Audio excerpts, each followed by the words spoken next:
अच्छा, वो मेरे बारे में पोस्ट चलाई गई है, 12 करोड़ रुपए मैं कमा रहा हूँ। मुझे इसकी वजाहत की ज़रूरत नहीं थी, बल्कि मुझे तो इसका फ़ायदा है। फ़ायदे के दनादन रॉयल फैमिलियों के रिश्ते आ रहे हैं मेरे लिए। चलाने वाले ने तो झूठ बोला, ऐसा इसकी कोई हकीकत नहीं है 12 करोड़। और इतना झूठ ये फैल गया कि हमारे अपने रिलेटिव मैसेज भेज के मुबारकबादें दे रहे हैं। माशाल्लाह, बड़ी खुशी हुई भी, बहुत अच्छा लगा, हमें तो पता ही नहीं था। तो मैंने कहा मुझे खुद भी नहीं पता मुझे भी इन्होंने बताया है। तो ये बिल्कुल झूठी खबर है। वैसे मैं जनरली एक बात कर रहा हूँ कि अगर 12 के बजाय 24 करोड़ भी हो तो किसी की ज़ाती आस से क्या लेना देना भाई। कौन क्या कमा रहा है, कौन क्या कर रहा है। 24 क्या 24 अरब कमा रहा हूँ, FBR वाले जाने और कौन जाने, मैं जानूँ। वैसे पाकिस्तान में अगर कोई 12 करोड़ कमा रहा हो ना, FBR वालों ने अब तक उसको ढील दी नहीं होती इतनी। एक दफ़ा सलाम दुआ करने ज़रूर हाज़िरी देते हैं। तो मेरे पास अब तक कोई FBR की तरफ से मिस कॉल भी नहीं आई है, समझ रहे हैं ना ठीक है, मिस कॉल भी नहीं आई है। इंक्वायरी के लिए आना तो दूर की बात। तो ये झूठी खबर है और बहुत से करीबी लोग मुझे मैसेज भेज रहे हैं। अच्छा, कमेंट्स में कुछ लोग जल भी रहे हैं, ये देखो मौलवियों को 12-12 करोड़ रुपए कमा रहे हैं, ये इनकी वैसे कैसी बातें करते हैं। तो इस खबर का, झूठी खबर है, लेकिन इसका एक फ़ायदा ये हुआ कि बहुत से लोग थोड़े से डिप्रेशन में और सिमट गए हैं वो, ठीक है ना। तो क्यों डिप्रेशन में जा रहे हो भाई, कोई कमा रहा है तो कमाने दो उसको। मैं कमा नहीं रहा, लेकिन मैं इसलिए बार बार वजाहत करूँ, नहीं कमा रहा, मेरे घर वाले नहीं पहले मुझे जिंदा छोड़ेंगे।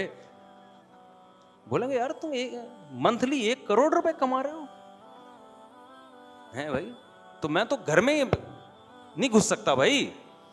क्योंकि जब 1 करोड़ अगर मंथली कमा रहा हो तो फिर सारा लाइफ स्टाइल उसकी हिसाब से हो जाएगा ना। वो तो घर वाले कहेंगे ये क्या है तारिक साहब फिर वो मुफ्ती साहब गया लफ्ज। तो ये फेक खबर है, इसके साइड इफेक्ट का खतरा है, इसलिए मैं इसकी वजाहत कर रहा हूँ। क्योंकि मुझे साइड इफेक्ट का खतरा है, लोग आ जाएंगे मेरे पास पूछने के लिए। तो मिंबर पे बैठ के झूठ नहीं बोलता आदमी, तो अल्लाह की कसम नहीं कमा रहा ठीक है ना, ये झूठी खबर है। और अगर बिल फर्ज कमा भी रहा हूं तो आपको क्या जरूरत है पोस्ट चलाने की, ये इतना कमा रहा है, इतना कर रहा है, तो आपको क्या जरूरत है भाई फजूल किस्म की पोस्टें चलाने की, बिला वजह की लोगों को टेंशन दे रहे हो। जो मोहब्बत वाले हैं वो तो खुश हो रहे हैं, बहुत सारे हसद वाले।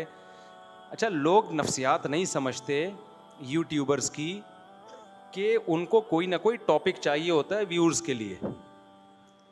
तो अब लोग बेवकूफ़, मैं व्लॉग देखता हूँ ना लोगों के, सिर्फ कभी कभार तो हल्का फुल्का के सोसाइटी में हो क्या रहा है। व्लॉगर्स की अजीब दुनिया है यार। गाड़ी में बैठ रहे हैं, मैं जा रहा हूँ, मैं नानी के घर जा रहा हूँ। अबे तो तू नानी के जा रहा है तो हमें क्यों बता रहा है तू नानी के जा रहा है। देखो उसके पास फालतू टाइम है, आपके पास क्यों फालतू टाइम है कि आप पूरा उसका नानी के घर जा रहा हूँ, मेरी बेगम मेरे साथ है, हमें नानी ने बुलाया है, हम यहाँ कुल्फी खा रहे हैं बैठ के, नाना मेरे लिए। अब तो नाना नानी होते ही नहीं ना, शादियाँ इतनी देर से नाना बनने से पहले फौत हो जाते हैं। आज हम ससुराल गए थे, आज हम तरबूज खा रहे हैं, आज बेगम हमारी खीरा काट रही हैं, और मिलियंस मिलियंस व्यूअर्स हैं उनके यार। इसका मतलब इस कौम के पास फालतू टाइम ठीक ठाक है भाई। मैं भी व्लॉग बनाता हूं, अपनी मुर्गियां दिखाती हूं, उसमें एक मोटिवेशन होती है, खामखा के नहीं कि मैं जा रहा हूं, मैं वहां से आ रहा हूं। तो सारी दुनिया कहीं ना कहीं जाती है, सारी दुनिया कहीं ना कहीं से आती है। कोई व्लॉग बनाए, हम मना नहीं कर रहे, लेकिन कुछ सबक तो देना उसमें लोगों को, कोई लेसन तो हो। खाली लेसन दिखा रहे हैं तो इससे लेसन थोड़ी मिलेगा। तो व्लॉगर्स तो कर रहे हैं, उनको तो पैसा मिल रहा है, उनकी तो फिर भी कोई कह रहे हैं जब लोग देख रहे हैं, हम तरबूज खा रहे हैं, हम लोग देख के हमें पैसे मिल रहे हैं मोनेटाइजेशन के, उसको तो फिर भी मैं गलत इसलिए नहीं कहूंगा कि वो कह रहे हैं यार जब मुझे फ्री फुकड़ का पैसा आ रहा है तो ये इन बेवकूफ से पूछ रहा मुझे देख क्यों रहे हैं सही है ना। देखो एक आदमी झोली यूं करके बैठा हो, लोग जा जाके पैसे डाल रहे हो, तो जो झोली यूं करके बैठा है मैं उसको थोड़ी मना करूंगा। वो कहेगा जब मुझे फ्री फोकट का मिल रहा है, मैं तो मांग भी नहीं रहा, मैं तो यूं करके बैठा हुआ, वो लोग खुद ही डाल के जा रहे हैं पैसा। तो जो डाल के जा रहे हैं पैसा उनसे पूछा जाएगा ना। तो व्लॉगर्स, बाज व्लॉगर्स, सारे नहीं, वो क्या कर रहे होते हैं, आज हमारी शादी, हम जा रहे हैं नानी के यहाँ जा रहे हैं या खाला के यहाँ जा रहे हैं, आज हम तरबूज काट रहे हैं, आज हम क्या कर रहे हैं, करेले पका रहे हैं। तो भाई तू जो मर्जी कर रहा है कर ले बैठ के, हमें क्यों बता रहा है। तो वो बज़बान हाल कहता है ये इन बेवकूफ़ से पूछो, ये मुझसे क्यों पूछ रहे हो। मिलियंस व्यूअर्स हैं, देख रहे हैं लोग उसको, फालतू टाइम। आज मेरे बच्चे कोई देख रहे थे, व्लॉग।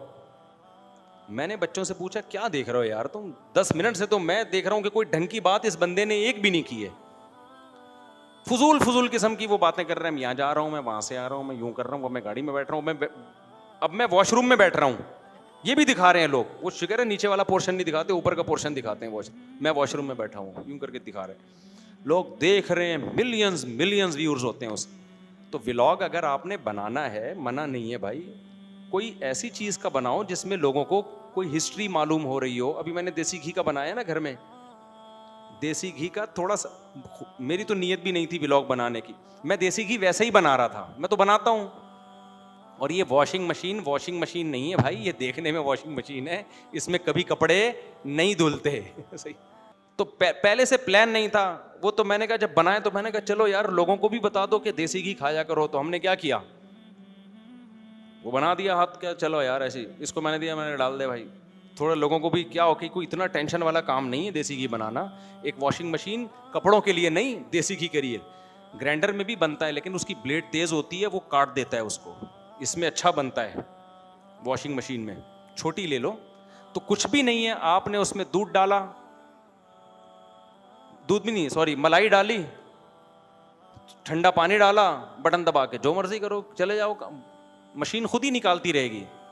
आप अपने काम में लगो, पढ़ाई करनी है, नमाज करनी है, इधर उधर घूम के आओ, आप थोड़ी देर में इतना मक्खन निकल चुका होगा। मक्खन उठाओ, चूल्हे पे हल्की आंच पे गर्म करने रख दो, घी अलग हो जाएगा, मक्खन अलग निकाल के रख लो डब्बे में, खाते रहो।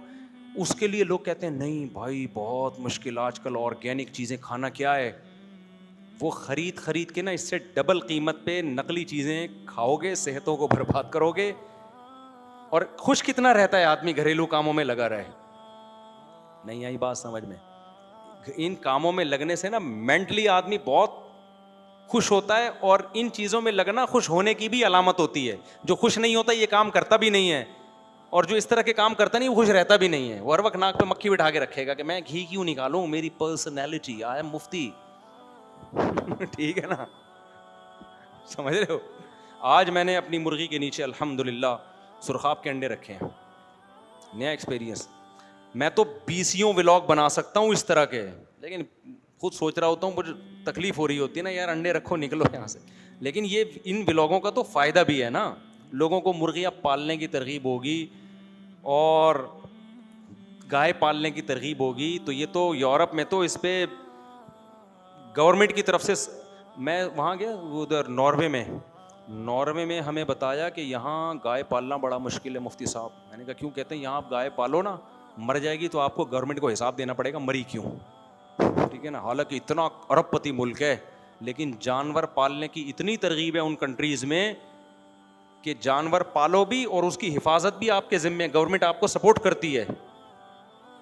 गवर्नमेंट ये नहीं कहती कि आपने मारा है कत्ल का केस बनेगा, गवर्नमेंट कहती है मरने से पहले हमें क्यों नहीं बताया, हम मेडिसिन देते उसको बचा लेते। इतने ही कंट्रीज गाय भैंसों की हिफाजत कर रहे हैं और हम भूखे नंगे ठीक है ना,